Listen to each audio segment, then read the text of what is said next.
petit. Et but. Oh, chute. Oh, une grosse chute ici à droite de la route. Oh, Zinedine. Oh non, pas ça. Pas aujourd'hui, pas maintenant, pas après tout ce que tu as fait. Allez, il s'appuie comme un grand, comme un Allez, champion il peut du revenir, monde. allez. Il va le faire, il va le faire, il va faire voir tranquille au championnat du monde de Paris. Oh, et attaque de Villarban sur les sauvettes. Je crois qu'après avoir vu ça, on peut mourir tranquille. En fait, plus tard possible, mais on peut. Ah, c'est super. Eh ben, bonsoir à toutes et à tous, bienvenue sur Sport 39, très heureux de vous retrouver pour notre émission hebdomadaire.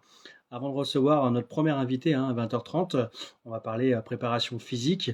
Je voulais revenir avec vous sur quelques actualités du week-end qui se sont passées et juste pour vous prévenir aussi que la semaine prochaine, il y aura une émission assez particulière, une émission où apparemment ça va parler, ça va dénoncer. Alors c'est pas encore fait, mais c'est en cours, donc j'espère que vous serez présentes et présents la semaine prochaine.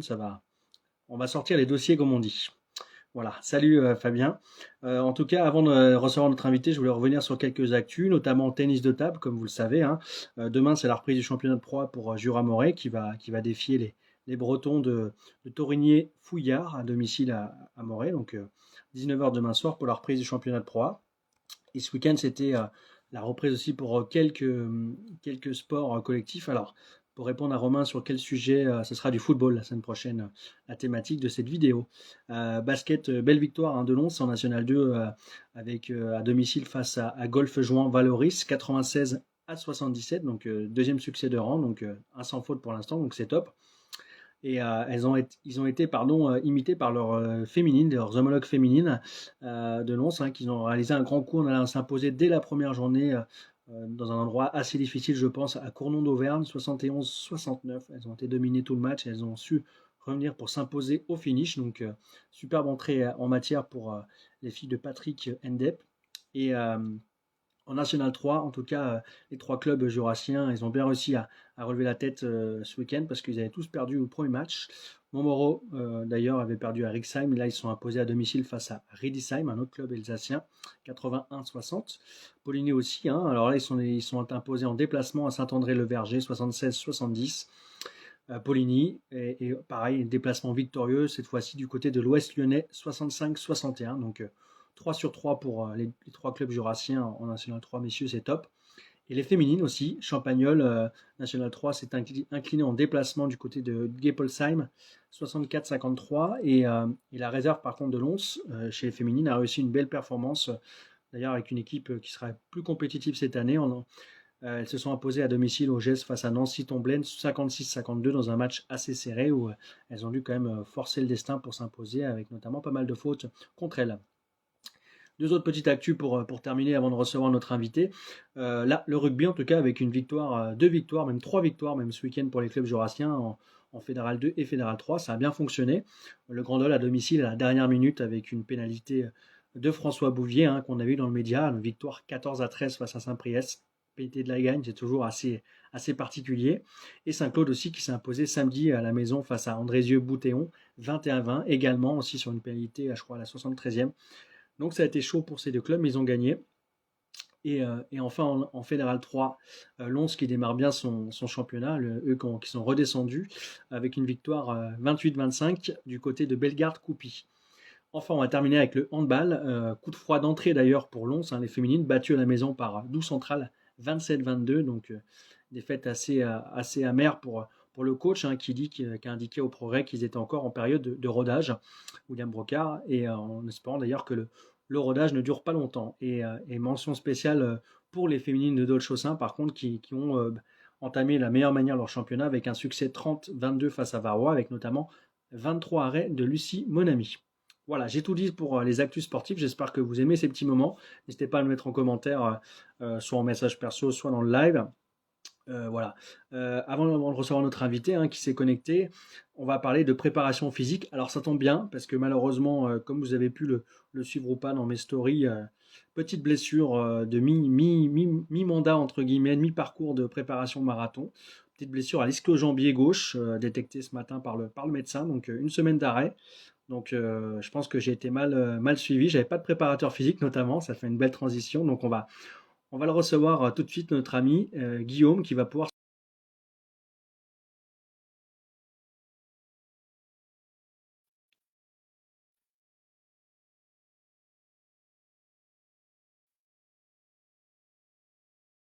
Alors, est-ce que ça marche? Alors, je t'ai envoyé une invitation. Ah ouais. Pourtant, je lui ai envoyé l'invitation.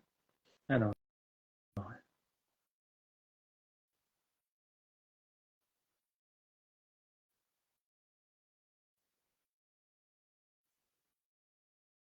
sais que la semaine dernière, ça plantait pas mal. J'espère que ce ne sera pas le cas cette semaine.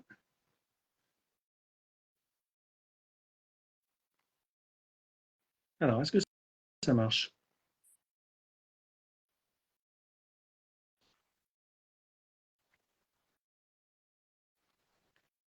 Alors, ça fait 2 fois que ça nous fait le coup, que ça ne veut pas se lancer. Guillaume ne peut pas se rejoindre. D'accord, bon, bah, ça commence. Je vais lui envoyer une invitation. Là, je viens de te renvoyer une invitation, Guillaume. Tu me diras si tu la reçois ou pas. Super. Bonsoir, Guillaume. Ok, bon, ça. Est-ce que tu m'entends? Alors, le réseau est un petit peu.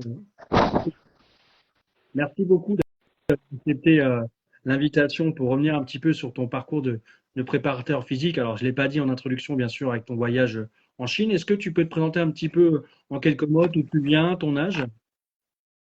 Ouais, ouais, ouais, pas de problème. Donc, même 2 fois, j'ai 29 ans. Je suis originaire de Lons-le-Saunier. Je suis né à Lons-le-Saunier. Et puis, j'ai grandi quand même, j'ai grandi dans le Jura. J'étais au lycée, j'ai fait mon collège, j'ai tout fait ici. Donc, c'était quel Avant collège? de m'exiler, C'était quel collège à Lons et à. j'ai fait, j'ai été à Aristide Briand au collège. Et après, je suis parti au lycée. Donc, j'ai fait ma première année à Montmoreau, Ouais, au lycée agricole, pour faire l'option sport. Ensuite, je suis parti à Poligny faire ma première et ma d'accord. terminale. Et après, je me suis exilé en Ah ouais, Bourgogne. tu as rejoint nos voisins amis bourguignons. D'ailleurs, C'est ça. avant de revenir un petit peu sur ton parcours, on va dire, universitaire de préparateur physique, tu as fait quoi comme sport avant, enfin, avant de baigner dans la préparation physique? Tu faisais du sport? C'était quoi un petit peu tes sports que tu pratiquais? Alors, quand j'étais vraiment jeune, j'ai un peu fait tous les sports. J'ai fait de la natation, du handball, du tennis. Enfin, j'ai fait beaucoup de choses avant de m'arrêter au basket. Je pense quand j'avais 13-14 ans, un truc comme ça. J'ai joué pendant une dizaine d'années à Montmoreau.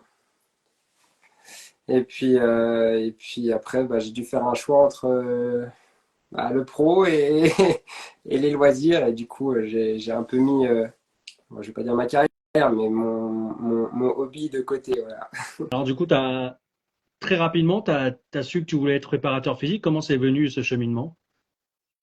Bah, c'est venu assez tôt quand enfin, je savais que je voulais travailler dans le sport dès le collège, parce que pour avoir échangé pas mal avec mes profs de sport à chaque fois. J'ai toujours eu des très bonnes relations avec les profs de sport comparant aux autres Mhm. profs. Et en fait, je voulais faire prof de sport, sauf que je pense que ma patience a des limites. Et j'étais trop attiré par l'aspect performance. Et en fait, au fur et à mesure des années, bah, je me suis construit vraiment ce projet-là de devenir préparateur physique, même ouais, fin du collège, début du lycée. Et puis après, ouais, c'est fait naturellement avec la fac et tout. Bon, Donc voilà. je vois les spectateurs qui sont déjà présents en nombre. Si vous avez des questions, n'hésitez pas, hein, c'est le but du média. Et comment on arrive, alors du coup, avant de parler d'évoquer la Chine, tu as eu d'autres expériences avant? Comment ça s'est passé là? Eh ben, en fait, ça s'est passé aussi un peu naturellement parce que j'ai fait un cursus universitaire STAPS, donc fac de Technique? sport à Dijon. Ouais, Et du coup, je me suis orienté vers un parcours entraînement. Et en troisième année, donc ma troisième année de licence, j'ai dû faire un stage pendant mon année du diplôme universitaire de préparation physique. Et j'ai fait mon stage donc au sein du CEP Cometti à Dijon. Ce stage qui s'est plutôt bien passé. Du coup, après, ils m'ont pris en stage en deuxième année, donc j'ai fait 2 ans de stage là-bas. Et puis après, ils m'ont mis sous contrat. Et je suis resté après, du coup, 5 années, 6 années, voilà, au sein du CEP. Donc là, j'ai pu un peu étoffer mes compétences, un peu dans tous les domaines. Ça, c'est vraiment l'avantage de cette structure, c'est que c'est qu'on balaye un petit peu tout, que ce soit dans l'entraînement, que ce soit dans la formation. Voilà, vraiment, c'est vraiment top et je suis très très Pour content de l'avoir fait. expliquer un petit peu Et aux gens, puis, le CEP, c'est quoi? c'est le centre d'expertise de la performance. D'accord. Et c'est Gilles Cometti, en fait, qui a développé cette structure-là. Lui, c'était un peu le pionnier de la préparation physique en Europe. Donc il a fait connaître un petit peu les méthodes de musculation, un petit peu, il a changé un petit peu la philosophie que les gens avaient de la préparation physique, c'est-à-dire de mettre beaucoup de volume dans l'entraînement et du coup ça a un petit peu révolutionné un peu la prépa, quoi. Dans tout type de sport, alors, du coup. Dans tout type de sport, ouais, ouais, mais alors moi c'est un choix personnel. Euh, il y a d'autres prépas qui préfèrent un sport en particulier. Moi j'ai vraiment fait le choix de garder cette polyvalence. Et puis, bon, au final, jusqu'à maintenant, je ne le regrette pas. Je suis content parce que voilà, moi, du moment où il y a cet objectif, cet aspect de performance, moi, voilà, je suis toujours enthousiaste à l'idée de préparer un sport, quel qu'il soit. Au final, là, je suis passé par du golf, de la motocross. Après, c'est vrai que c'est mon petit coup de cœur reste le basket parce que c'est mon sport de prédilection, entre guillemets. Mais ouais, après, vraiment, je suis fermé à rien. Après, je suis parti en Chine pour préparer de la lutte. Donc, Justement, on va arriver sur cet aspect. Alors, je vois des questions, hein. C'est quoi un petit peu tes pistes aujourd'hui? Justement, on en viendra juste après, hein, cet épisode chinois.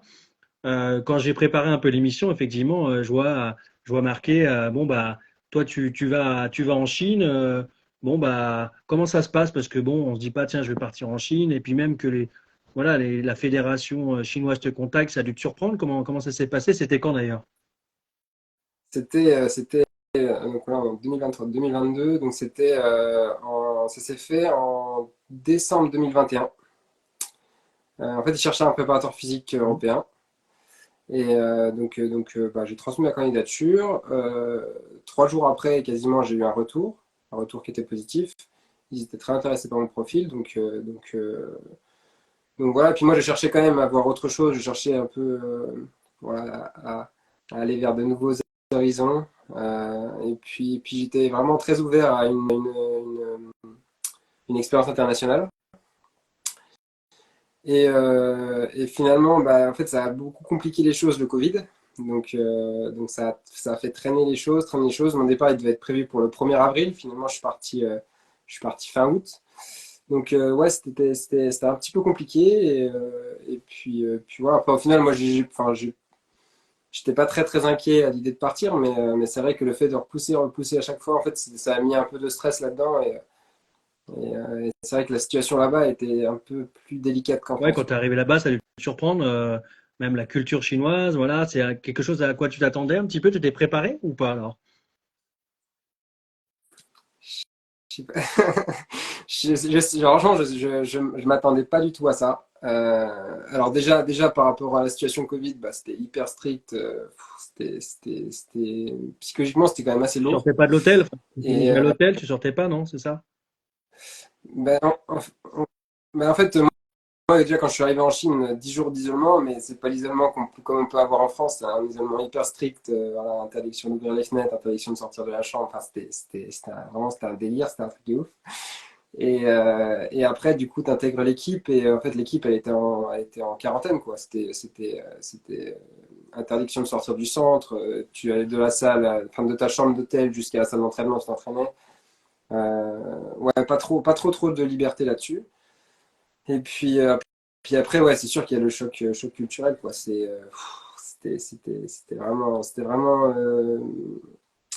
Tant l'adaptation, elle n'a pas été forcément hyper difficile. Mais les Chinois, ils sont close quand même, ils sont hyper Ouais. fermés. C'est, c'est, et ça, c'est ça peut-être qui n'a pas facilité les choses, parce qu'en fait, ils viennent recruter pardon, des professionnels étrangers, et Et souvent, je suis pas au sûr repas, qu'ils ils sont soient, pas, ils sont qu'ils soient, pas. ouais, je suis pas sûr qu'ils soient vraiment prêts à travailler avec eux, même dans la méthodologie, même dans la philosophie, tout ça, c'est hyper compliqué, et c'est vrai que la mentalité est très très particulière, quoi. Sur la préparation physique pour de la lutte, peut-être qu'une discipline que tu n'avais pas forcément couverte avant, il y a des spécificités par rapport à ça? Enfin, moi, déjà, de base, j'avais signé mon contrat pour partir sur l'haltérophilie. Oui, oui. Donc je devais partir normalement donc en 2022, j'avais signé pour l'haltéro et au final c'est fait que j'ai fini en lutte. Mais c'était pas pour me déplaire au final parce que ça s'est très bien passé la relation avec les athlètes, même dans la préparation physique en soi, c'était hyper intéressant. Et ouais, par rapport à la lutte, enfin, surtout là en Chine avec les athlètes, en fait, les athlètes, ils ont déjà un volume de travail qui a été immense par le passé. Franchement, c'est des vrais athlètes, hein, c'est des vrais athlètes. Et du coup, ouais, c'est mettre beaucoup de force, beaucoup d'endurance. Moi, c'est vraiment des athlètes. Ils sont vraiment pour le coup, certains sont vraiment impressionnants avec des des gabarits qui sont très très costauds, quoi. Alors c'est vrai qu'il y avait aussi le fait d'aller en Chine, alors tu l'as écrit sur ton post quand tu es rentré, des avantages alors, sur le prestige et même financier. Alors ça, c'est vraiment une chose à prendre aussi en compte. Tu n'y es pas allé aussi pour... voilà, il y avait quand même un bon salaire, j'imagine, quand même en Ouais, Chine. mais enfin, bon, pour ceux qui nous écoutent, là, ceux qui me connaissent le savent, c'est sûr que c'était un avantage financier, mais dans tous les cas, moi, je cherchais à avoir un challenge, quelque chose ouais, un truc qui m'excitait, quoi. J'avais besoin d'avoir un petit peu cette petite boule au ventre quand tu commences la saison, et je l'avais plus trop quand j'étais à Dijon, et je cherchais vraiment à retrouver ça.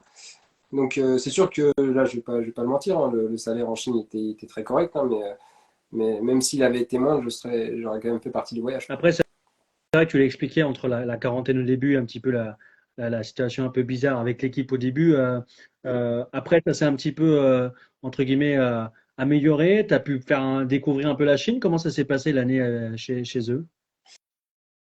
Eh ben, bon, la semaine en soi, ça reste une semaine assez classique d'entraînement. Où on n'a pas énormément de temps pour aller visiter parce que les villes, elles sont immenses et dès que tu veux aller voir quelque chose, c'est au minimum 1 heure de taxi. Donc, c'est un peu compliqué. Les centres olympiques où nous, on a voyagé, ils étaient toujours un petit peu à part. Au moins, les athlètes, ils sont 100% focus là-dessus et puis il n'y a pas trop de distractions. Et puis après, on a toujours une partie du week-end où on a des disponibilités, donc on peut voyager un petit peu. C'est vrai que pour le coup, j'ai eu la chance de visiter plusieurs fois la muraille de Chine, visiter voilà, c'était interdit. Enfin, voilà, vraiment des monuments qui sont historiquement exceptionnels. Ce qui est marrant, Et beaucoup, Guillaume, mais quand tu dis disponibilité, ça me fait penser un peu, moi, ancien gendarme, un petit peu militaire, un petit peu les quartiers libres. En gros, on te ouais. ça fait un peu. Non, en fait, Ça va, t'étais on ne donne libre. pas forcément. Ouais, je vois, mais on ne donne pas forcément de disponibilité. C'est juste que déjà, les Chinois, ils mangent hyper tôt, ça met aussi ça rythme ta journée, quoi. Tu travailles le matin, tu vas déjeuner, après tu vas t'entraîner. Sachant que les Chinois, ils sont amoureux de la sieste le matin, l'après-midi. Donc du coup, ils se réveillent, ils retournent se coucher après le petit-déj. Et du coup, là, tu as un petit laps de temps de 1 heure et demie, 2 heures. Donc là, nous, les étrangers, donc les physios et les prépas, on en profitait un peu pour s'entraîner. Et puis, et puis après, on allait en séance. Le midi, on mangeait. Donc le repas, il était aux alentours de 11h, 11h30. Donc je suis là, ça va. Après, l'après-midi, donc il y avait un petit temps pour que les athlètes se reposent. Et on reprenait la séance, ça devait être 16h, on devait faire 16h, 18h, et le repas était à 18h. Donc voilà, et puis après on pouvait sortir un petit peu. Donc ça arrivait qu'on bouge un petit peu, mais quasiment que les étrangers, les coachs chinois et les athlètes ne sortaient pas trop le soir.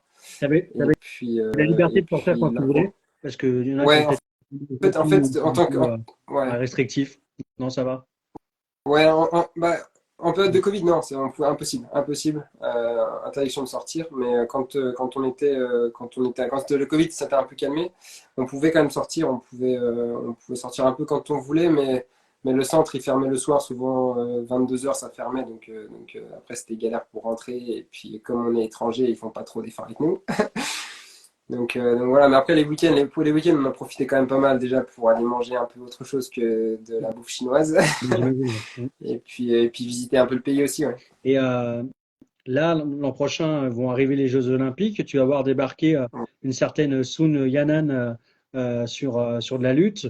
une personne voilà, enfin, qui t'a touché pendant ce séjour d'un an, qui t'a fait tenir, comme tu l'as écrit. Mm.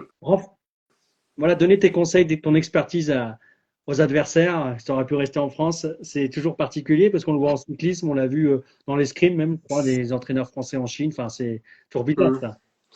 Bah, après, moi, je vais être honnête, j'aurais eu cette opportunité-là en France, je serais resté en France. C'est juste que cette opportunité-là, je ne l'ai pas eu. Donc voilà, c'est comme ça. Après, en France, on est en avance sur les méthodes d'entraînement. Enfin, on avance. On est dans les temps au niveau des méthodes d'entraînement, mais au niveau de la place de la préparation physique, on est un peu en retard. En Chine, ils sont capables de mettre des contrats quand même assez conséquents sur les préparateurs physiques étrangers. Bah,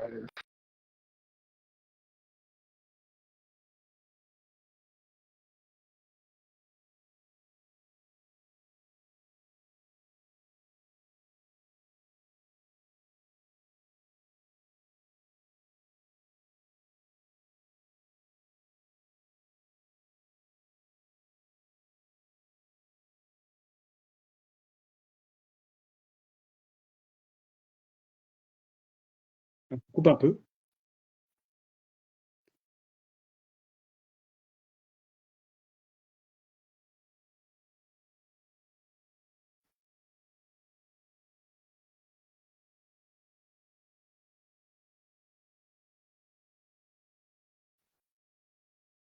Ouais, ça coupe un peu, je suis désolé.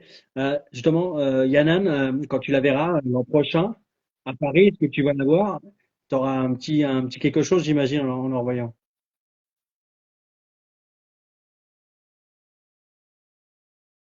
Là, je ne sais pas si ça marche ou pas. Tu m'entends mieux?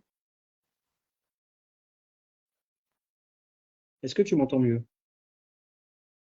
Ouais, c'est bon.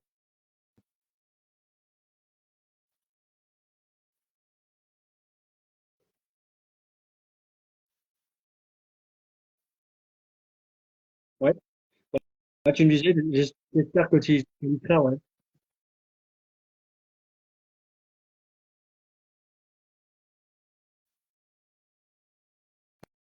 Ouais, là, ça marche.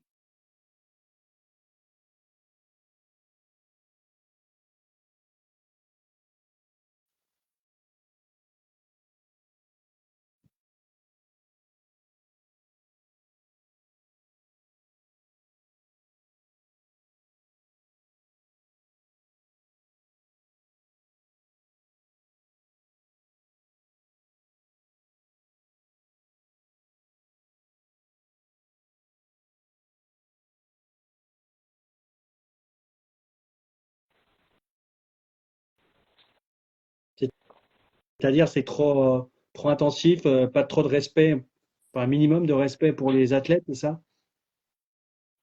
ben, en fait, je pense que quand les Chinois, entre guillemets, ils n'ont pas ils ont pas d'autorité, bah, ils se font vite submerger par les autorités, quoi. Vu que la hiérarchie là-bas, elle est hyper importante, euh, bah, ça devient vite compliqué. Et là, c'était le cas avec Suyanan. Suyanan, pour moi, c'est le plus gros gâchis de ma carrière de sportif, enfin de prépa, parce que c'est une athlète qui est double médaille olympique, elle est championne du monde, et au final, elle a combattu aux Jeux Olympiques de Tokyo avec les deux ligaments croisés de rompus, et au final, elle se fait opérer après les Jeux Olympiques, et ils la mettent complètement de côté, plus personne ne veut l'entraîner.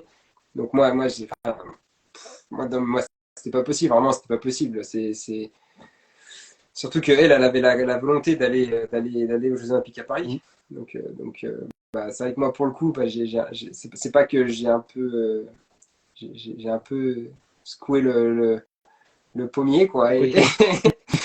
voilà, c'est ça. C'était vraiment pas facile parce que bah, j'avais affaire vraiment à toutes les autorités chinoises, que ce soit le président de la fédération, que ce soit les leaders de l'équipe, le leader de la province. Enfin, vraiment, c'était très lourd, quoi. C'est très lourd, mais après, voilà, je me suis vraiment battu pour elle parce que c'était une athlète vraiment géniale et avec des qualités exceptionnelles. Et puis après, bah, en fait, c'est simple, hein. Ils me l'ont laissé complètement. Ils m'ont dit, bah, débrouille-toi avec elle. Donc là, au final, c'était le meilleur moment parce que j'avais personne qui a perdu la montre. Et puis dès qu'ils commençaient à voir qu'elle allait un peu mieux, bah, ils ont commencé à la gratter un peu, tu vois. Bah, vas-y, viens t'entraîner 20 minutes, viens t'entraîner 20 minutes. Alors qu'au final, elle était toujours pas prête, quoi. Elle était toujours pas prête. C'est, Je vois que le temps passe. Malheureusement, Guillaume, j'ai une dernière question peut-être. Tout ouais. à l'heure, il y avait une question d'un spectateur, et puis je voulais te la poser aussi. Aujourd'hui, un petit peu tes projets, hein. Tu suis le triathlète Dylan Magnin, que je connais de nom. Tu as d'autres projets encore? Alors là, moi, je suis rentré donc il y a 3 ou 4 semaines. Là, je prends un petit peu de temps pour souffler. Je m'étais dit en rentrant de Chine que je couperais jusqu'à Noël, mais finalement, impossible, impossible. Là, ça me manque déjà trop d'avoir un projet à mener. Donc là, j'entraîne 5 6 athlètes en individuel. Et puis, bah, j'ai pour projet vraiment de retrouver une structure et puis voilà, d'intégrer un projet qui me motivera et qui me plaira. Donc là, pour le moment, c'est vrai que je suis ouvert. Je suis ouvert. Bon, bah, super. En tout cas, merci beaucoup, Guillaume, de nous avoir partagé ton aventure chinoise. Encore désolé pour la connexion aussi, hein. Je pense que Ouais, je pense que c'est ma connexion qui n'était pas très bonne. les gens pour retrouver ça demain sur YouTube, avec grand Merci. plaisir. Je te souhaite une bonne soirée. Et puis, si tu as des conseils de récup pour mon ischio-jambier gauche, n'hésite pas à me les envoyer, parce que c'est dur. Une semaine sans courir, ça va être compliqué là. Ouais, bah écoute, bon courage aussi pour la suite de ta prépa, du coup. Merci Mais beaucoup. oui, bah, si tu veux discuter, n'hésite pas, tu m'envoies un petit C'est message et gentil. puis on en discute Bonne avec soirée en plaisir. Avec plaisir. tout cas. À Merci bientôt. beaucoup. Bye bye. Yes, ciao. Alors, merci à Guillaume. On va passer à notre deuxième invité de la soirée. Une invitée d'ailleurs, hein, elle a brillé ce week-end à la FECLAS à l'occasion du Summer Tour de biathlon. On va parler de biathlon parce que ça existe également l'été, en ski roue cette fois-ci. On va recevoir une biathlète de Prémanon qui s'appelle Lisa Cyberchico. Et elle va revenir un petit peu avec nous pardon, sur son week-end qui était assez fast, hein, avec notamment une 3e place dans la catégorie U22.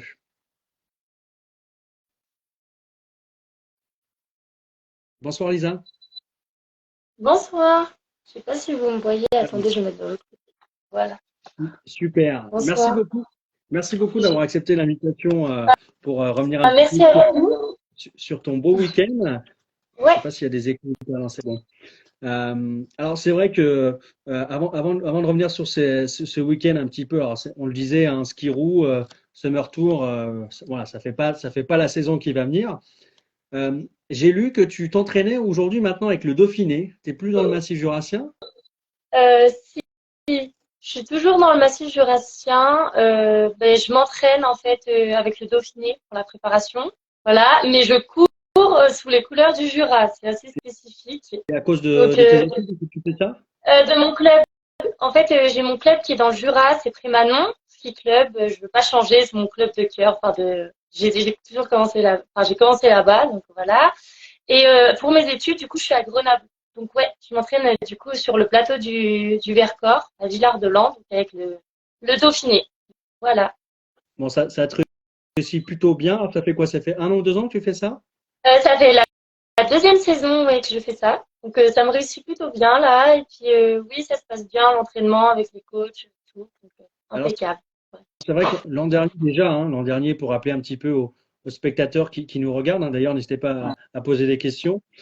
Tu as disputé tes premières coupes d'Europe IBU Cup Junior avec une 18e place, si j'ai pas de bêtises, sur un sprint. Tu as passé déjà un cap Oui. l'an dernier. Comment tu l'expliques? Bah, j'ai déjà fait les championnats du monde jeunes, mais à la saison 2020, donc 2019-2020, donc ça datait mes dernières sélections nationales.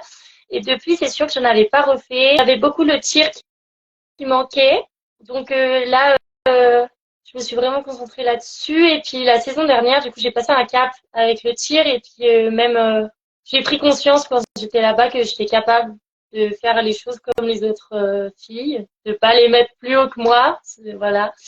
Donc je pense que j'ai passé un cap mental aussi, voilà. Bon, Donc, c'est plutôt pas mal. c'est intéressant ce que tu dis, Lisa, parce que c'est souvent ce qu'on entend de la part des biathlètes.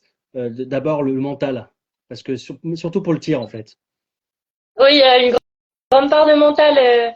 Il y a bien sûr la part de physique où les skis, c'est important, le temps en ski, tout ça. Mais il y a aussi beaucoup le mental qui joue, enfin, en tout cas le caractère aussi et la place qu'on se donne, enfin, la confiance en tout cas qu'on se donne. Alors, la confiance, tu l'as déjà eu l'an dernier, comme on le disait, hein, avec cette sélection en IBU Cup junior, un 18e à Aubertillache sur le sprint. Et tu avais aussi bien terminé la saison avec, notamment sur la finale du SAMC, avec une troisième place sur je crois que c'était le sprint. Je crois qu'il y Oui, avait aussi une troisième place, alors c'était plus en ski de fond, sur le marathon du Grand Bec, c'est ça? oui, c'est ça. Oui, oui, oui. Et puis, Ouais, plus je suis bien contente. de top 10 aussi hein, en scratch avec top 5 en catégorie d'âge. Donc voilà, tu prends déjà l'an dernier, tu as pris de l'ampleur par rapport peut-être aux années précédentes. Oui, bah c'est sûr que depuis du coup les sélections de l'année passée, j'ai vraiment pris conscience que j'étais capable de faire mieux, enfin que je pouvais espérer mieux surtout. Je mettais un peu des barrières moi-même, je me mettais des barrières, donc je pense que c'est bien de rêver plus haut et puis au pire bah c'est pas grave, on échouera mais on aura tenté. Enfin voilà, faut se dire ça. C'est une bonne philosophie. Alors c'est vrai que tu as repris du coup là. Je sais pas si c'est ta première compétition de l'année cet été. Enfin, ce week-end, pardon. Tant pour moi. Oui, c'était ma première compétition du coup après la grande préparation. Donc on s'entraîne depuis mai jusque bah, là septembre et puis on va continuer jusqu'à novembre. C'est les sélections pour l'IBU Cup en novembre. Donc là c'était vraiment la première compétition, le bloc de compétition pour essayer de voir ce qui a marché, est-ce que la préparation a bien fonctionné, ce qu'il faut retravailler. Voilà. Ouais, Alors c'est plutôt un gain de confiance. c'est c'est vrai qu'on a commencé par le sprint samedi, donc 12e place au scratch, 5e ta catégorie. Il faut que je regarde d'ailleurs, parce que j'ai pas bien bossé avant l'émission, mais Ah, sur un petit peu la course, tu as fait deux erreurs sur ton tir debout. Il y a peut-être une oui. petite pro peut-être pour pouvoir rentrer dans le top 10, j'imagine. Bah oui, j'étais un peu. Bah, tout le monde m'a félicité la première course, donc le sprint, c'est un couché, un debout. Mais j'avais quand même de la frustration parce que je sentais que je pouvais aller chercher mieux. J'étais capable en tout cas d'aller chercher mieux, que les deux fautes en debout, bah, ça me pénalisait beaucoup sur la course.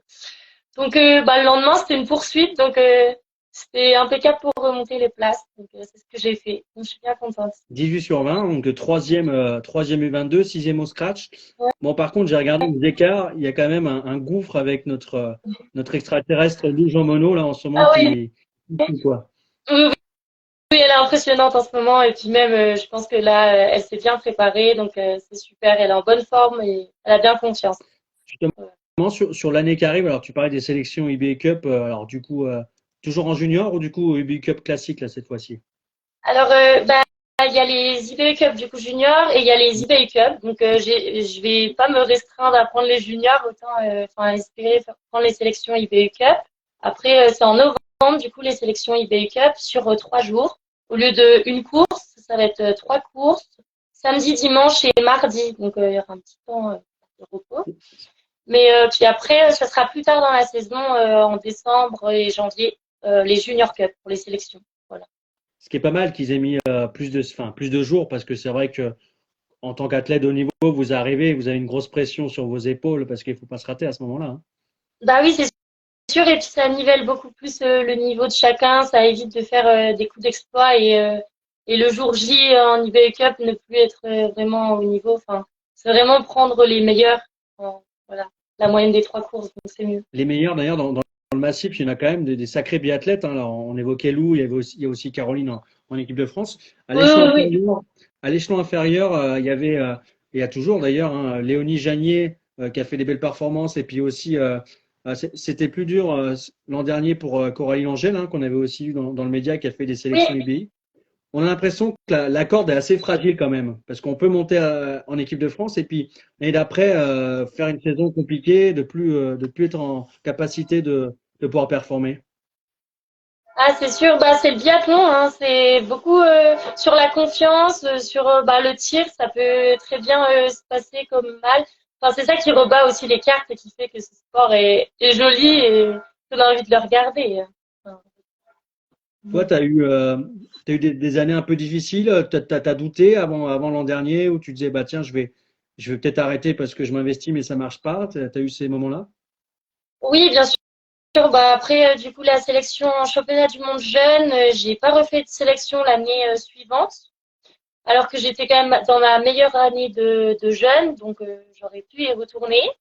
Donc là, ça m'a mis un petit peu un coup au moral, mais surtout lors des sélections au championnat du monde jeune, j'ai mal tiré alors que j'étais l'une des deux meilleures à être sélectionnée directement. Donc lors des sélections, j'ai tiré à 19 et 20.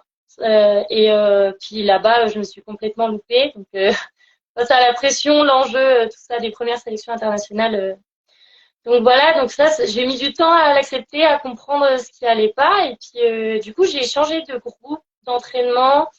Je pense que ça m'a fait du bien aussi de voir du nouveau. Je Mhm. dis pas que c'était pas bien avant, c'était différent. Ça se complète en fait. J'avais un groupe avant le MJ du coup. On était vraiment du coup, Coralie, Noémie, Léonie ensemble, donc vraiment positif, c'était super. Et puis, je pense qu'avec mes études aussi, j'ai eu besoin d'étaler mon cursus à Grenoble. Du coup, je fais en 2 ans ma troisième année de STAPS, option APA, activité physique adaptée. Du coup, j'ai beaucoup plus pris le temps d'étaler mes études et de me concentrer aussi sur le biathlon. Parce que je pouvais pas faire une année universitaire normale, entre guillemets, et faire le sport de haut niveau en même temps. C'était pas envisageable. Alors Lucien Boucher qui dit top, hein, bien sûr, qui est contente voilà, de ton évolution.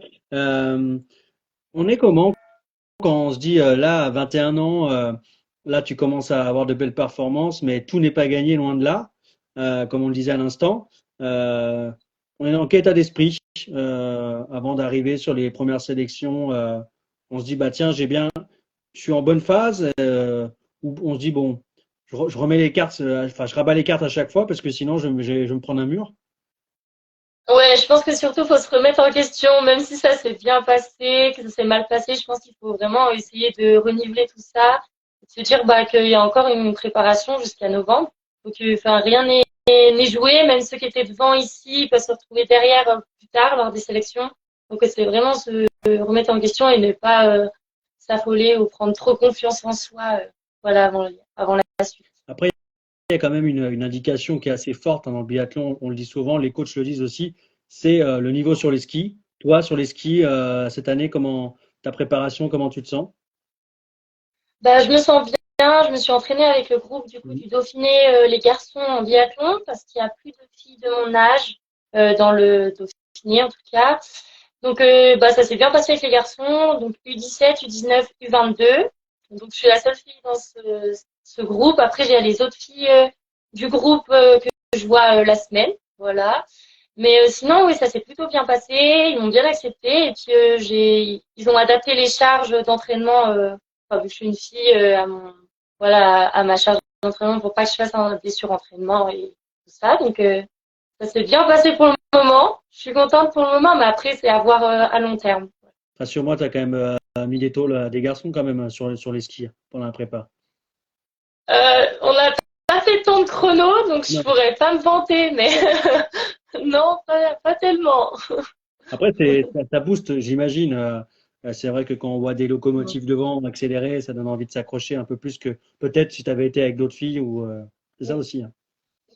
Oui, c'est sûr que le caractère aussi est différent. Ça change la perception un peu de l'entraînement. J'avais besoin de changement pour, je pense, trouver un autre axe de progression. Et puis là, pour le moment, ça s'est bien passé, tout ce qu'on a fait. Donc, c'est que positif. Alors, je vois des noms hein, d'athlètes que je vois tous les week-ends sur les résultats. Donc, je vous salue. Merci pour votre présence.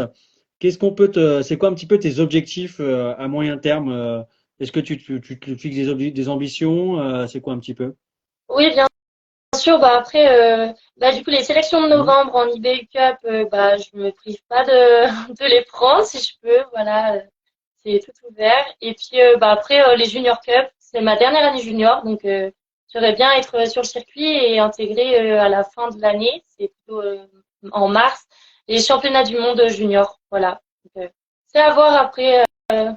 On va prendre chaque objectif au fur et à mesure et puis on verra bien. Alors, il y a les championnats d'Europe juniors hein, qui auront lieu à Madonna en Lettonie en février et Ouais, à Shushkink, oula, j'ai mal prononcé, je pense, Shushkink, je sais pas quoi, en euh, Kazakhstan début mars. Donc il y a un petit peu de temps, c'est vrai que l'eau aura coulé d'ici là, comme on dit. voilà. Euh, et c'est vrai que l'IBU Cup, si tu arrives, alors la première date, alors elle a été annulée d'ailleurs, hein, je crois que c'était fin novembre du côté de Shushen en Norvège, ça a été décalé en Suède, à Idre. Euh, Là, il y a un gap quand même entre l'IBU Cup Junior et l'IBU Cup, ça risque de te surprendre ou pas du tout selon toi? Ah, je pense qu'il y a un cap entre l'IBU Cup Junior et l'IBU Cup, ça c'est sûr, parce qu'il y a bah, tous les entre guillemets les B. Enfin, il y a l'équipe A donc qui s'entraîne en et, Ah, oui, vous m'entendez? il y avait le son qui coupait, Lisa. Oui, ça a coupé. Vous m'entendez? Ouais, c'est bon, parfait. Donc oui, bah, je pense qu'il y a un cap au niveau du temps de ski aussi parce qu'il y a beaucoup de turnover avec l'équipe, enfin, entre la Coupe du Monde et l'IBU Cup. Il y a beaucoup de changements dans les nations. Même la Norvège, ils changent beaucoup. La France, bah, les grosses nations changent beaucoup. Et puis, oui, les temps de ski, c'est pas les mêmes. Je pense que ça change un peu. Alors moi, je me rappelle au début, pour faire la comparaison avec Lou Jean Monod, quand elle était en IBU Cup, au début, elle galérait sur les skis, mais elle avait quand même ce tir qui la permettait de maintenir à flot. Ce serait un petit peu objectif pour toi au début de dire, bon, bah, je vais déjà essayer de bien tirer, si jamais j'arrive à être en IBU, bien sûr, ouais, pour déjà garantir un top 20, top 30, c'est pas ce que tu t'es fixé si jamais tu y arrives. Oui, ça, c'est sûr. Bah, après, le top 30, top 20, je verrai après. C'est plutôt, oui, avoir les sélections. Enfin, savoir faire ce que j'ai mis en place ce week-end, savoir le faire lors des sélections déjà, avoir tout donné. Et puis ensuite, je verrai la suite quand je serai qualifiée. J'ai envie de dire, je vois au fur et à mesure des objectifs. Mais oui. Tu parlais des prochaines sélections, il y a d'autres épreuves avant ou pas? Ou il y a plus rien? Donc là, on a le Summer Tour à Arson. Ah Bah, oui. du coup, ouais, dans la Franche-Comté. Voilà, c'est en octobre. Voilà, c'est la deuxième course d'été. Et puis ensuite, bah, c'est parti sur neige, donc à Bessan pour les sélections en novembre. Voilà. Ah oui.